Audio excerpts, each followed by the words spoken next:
Hello, it's Alex, the Bookubus.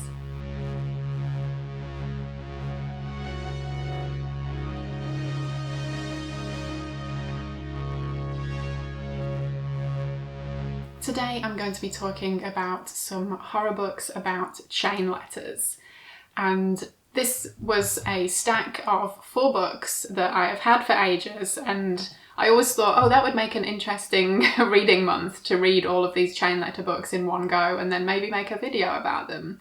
And I finally got around to doing that in January of this year. It's May already and I'm only just getting around to making the video, but anyway, better late than never. So first off, for anyone unfamiliar with the concept of a chain letter, let's see what the internet has to say. A chain letter is a message that pressures the recipient to forward it to a specified number of their contacts. They often use tactics like pyramid schemes, emotionally manipulative stories, or exploiting superstition to threaten the recipient. So these 4 books use that chain letter concept in different ways, which was really interesting. I had a really good time with all of them, and reading them all together was a lot of fun. So we have got Chain Letter by Christopher Pike. That's the only YA book on the list. We've got Chain Letter by Ruby Jean Jensen. We've got The Count of 11 by Ramsey Campbell, and Death Chain by Ken Greenhall. I'm not really sure if the concept of chain letters is still really a thing. I definitely remember it just being a prevalent thing in the ether, in the zeitgeist, during the 80s and 90s at least, when I was growing up. But funnily enough, while I was reading one of these books on the bus, this kid randomly struck up a conversation with me. And yeah, normally I don't like it when random strangers talk to me on the bus when I'm just trying to mind my own business. But this kid was adorable and he was a real character, and yeah, 10 out of 10 interaction. He was great. I sadly have not ever run into him again, but he was amazing and we had a very entertaining conversation.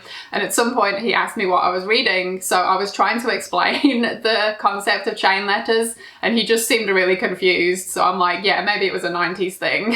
Anyway, let's get started talking about these books about chain letters. So the first one I read was Chain Letter by Christopher Pike. This one was originally published in 1986, and yeah, it's the only YA book in this stack that I read. And this one is about a group of teenage friends. They start receiving these chain letters from someone claiming to know about something they did that they don't want anyone else to know about. And so they are blackmailing them into doing certain things. And since this group of friends don't want this secret to come out, they end up doing these things that some of them are like pranks, some of them are a bit more serious, but they are definitely things that if they got caught, they would get into trouble at school over. But yeah, it's more important to them to keep this secret a secret. So it does have a bit of an I know what you did last summer vibe in there being, yeah, something that they did in the past that is coming back to haunt them. But who is this mysterious writer of the chain letters and what is their end goal? This one had a great cast of characters and I really enjoyed the way that Pike writes them and the friendships between them. There's definitely some fluffy elements here, but there's also some more hard-hitting emotional elements too. He definitely brings up some more mature themes, which is kind of his MO. He's definitely one of the more edgy YA authors of this time period who would bring up, yeah, some more adult themes like sex and drugs, whereas, yeah, the other authors tended to steer clear of those things. But yeah, he does bring up some more mature themes here, like I think there's a character dealing with an illness and yeah, just some other things going on that are a bit more hard-hitting emotional things going on with these teenage characters. So I liked the mix of that, but yeah, there's also some like fun, fluffy stuff as well, and there's romance elements, etc. So it was a really good mix. So this one does obviously use the concept of chain letters, but it's really only targeting a specific group of people rather than it being something that needs to be passed on to strangers, for example. So yeah, I thought that concept worked really well for the story, and overall this was a fun and entertaining read, but it also felt like there were real stakes at play. And I know there is a sequel, Chain Letter 2, The Ancient Evil. Sadly, I do not have a copy of that, else I would have read it already. But yeah, I definitely want to track down a copy and give that a read, because this one was a ton of fun. Next up, I read Chain Letter by Ruby Jean Jensen, which was originally published in 1987. I will say right off the bat, this does not include a skeleton mailman delivering a letter at any point in the story. Sad but true. I feel like I should, temper expectations here. But yeah, Zebra just loved putting a skeleton on the cover for no apparent reason. And I mean, I fully support that idea, don't get me wrong, but it's always a little disappointing when the artwork doesn't actually happen in the book. Anyway, this one is about 3 kids who go exploring in this abandoned building.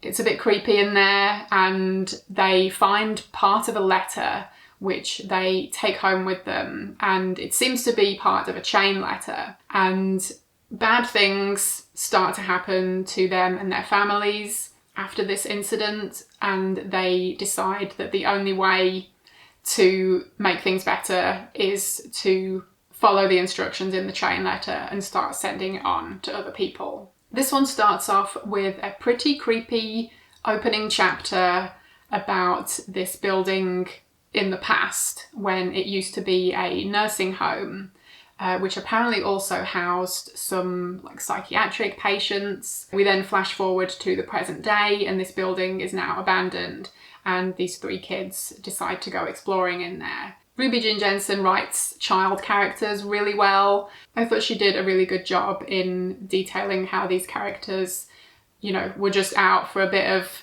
a fun adventure, and then things just start to go horribly wrong. And as things get worse with these strange and bad things happening to their families, the way that they try to figure out what they can do about it, and they realise that it must be related to this chain letter that they found, and so they decide to send it on to someone, and yeah, things go from there. But as you can probably imagine, things just go from bad to worse, and these kids are really caught up in some horrible stuff. I think my only issue with this one is that it is a bit overly long. It gets a bit bogged down with some family drama. It was a bit too drawn out, in my opinion. This one is almost 400-page novel, so I do think it could have been trimmed down a little and just made it a bit more fast-paced. But I really liked the child characters. I thought the concept was interesting. There were definitely some creepy scenes that happen. I wish there'd been a little more of them, because they were definitely highlights of the book. And I thought it had a good ending. So this was another good one. I think, could have been trimmed down a little, but it was still an enjoyable read. The chain letter in this story is definitely a bit more of a traditional chain letter, in that it states that if you don't forward it on to someone, then bad things will happen. And that's generally the gist of the story. Bad things are happening left, right and centre. But there is part of this letter that's missing. So maybe there's something else in store. Obviously, I won't spoil that for you. Okay, next up I read The Count of 11 by Ramsey Campbell. This one originally was published in 1992. This is about a character called Jack. He's married and they have a daughter, and he runs his own business, which is a video rental store, which is pretty cool. Jack receives a chain letter which he ignores, but when bad luck befalls him, he thinks maybe there is something to it, so he decides to forward the chain letter on and see what happens. After doing this, things start picking up for Jack, so he thinks there's definitely something to this chain letter idea, and he decides to forward more of them on, so he gets more good luck. But he becomes so obsessed with this idea that the chain letters have something to do with his luck, that he will stop at nothing to make sure that the recipients of these letters he's sending follow through with their part of the bargain. Ramsey Campbell has an excellent way with words, and there's also a really interesting cast of characters here. You could argue whether this is classed as horror or not. I think it would at least be horror adjacent. There are some gruesome things that happen here throughout the story, but they are somewhat more alluded to rather than being like outright, pages of gore kind of thing. There's also a psychological element to the story as we really get into this character's head and how this idea of chain letters is affecting him because he is so obsessed with it. And he's also obsessed with numerology, so that becomes a big element of the story, and he's constantly looking at numbers and the meanings of numbers, and these chain letters just feed into that idea of how something else can dictate your fate and how you have to follow through with certain things, abide by certain rules, as it were, in order to have good luck. This one is a bit of a slow burn, but it does escalate, and I did find it quite anxiety inducing because the character is just kind of anxiety riddled, and when bad things are happening to him, he's really struggling and trying his best to turn things around. This one, like the Ruby Jean Jensen one, it's a pretty long one, about 400 pages, and I do think it could have been trimmed down a little. I think it did get a bit drawn out, a little slow at times, but overall it was an enjoyable read again, and really well written. And the chain letter concept here was a bit more of your traditional one. If you forward this letter to someone, good things will happen. If not, bad things will happen. But the story surrounding that general concept was a really unique one, and I did enjoy it overall, and it did have a pretty emotional ending, which I wasn't expecting. And last up was Death Chain by Ken Greenhall, which was originally published in 1991. This one doesn't seem to be particularly well rated on Goodreads, but I had a great time with it. It was actually one of my favourites out of these four. I think he is such an excellent writer, definitely underrated. I've also read Elizabeth and Hellhound by him, which I would also highly recommend.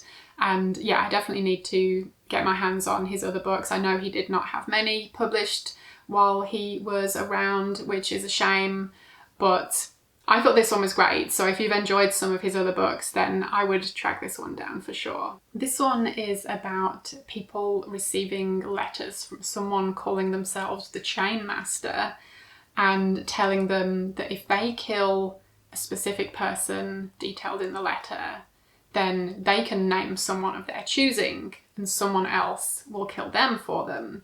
So it's kind of a strangers on a train situation. And no one's going to know who the other people involved are. So there are these mysterious deaths happening in this particular area, and we're following this character Paul, who is a divorced guy. He has partial custody of his son, and he is like some heir to some wine business or something. It's kind of very specific, but he was an interesting character. And there's also a whole array of interesting characters here. Like, they all have their very specific idiosyncrasies. There is a lot of kind of dark humour here as well. It's very pithy, and I really enjoyed that. I really enjoy Ken Greenhall's writing style, and he has an excellent way of getting specific details across in few words. I don't know how to describe that really, but it's just something I think he does really well. So this one has a mystery element as Paul is trying to kind of fit these pieces of the puzzle together and figure out if there is something happening in his neighbourhood or not. And there are, like I said, an interesting cast of characters that he is involved with. There is, he has a fling with an actress, which is all pretty amusing and kind of wild at times. And his son is a really interesting character too. Things kind of come together in a bit of a crazy way. So the chain letter concept here is definitely a bit of a different one to the traditional chain letter. This one involves murder, so a little bit more involved than just sending a letter on or not, as the case may be. But yeah, this ended up being a really entertaining read for me, and I'm sad that it doesn't have very good ratings. I don't know why. Maybe it just wasn't the book for them, but it was certainly the book for me, and hopefully it will be the book for you too if you give it a read. Also, I think my next band is going to be called Chainmaster because that's a pretty badass name. So those were 4 horror books about chain letters that I enjoyed and I would recommend. My favourites were definitely the Christopher Pike and the Ken Greenhall. These were really solid.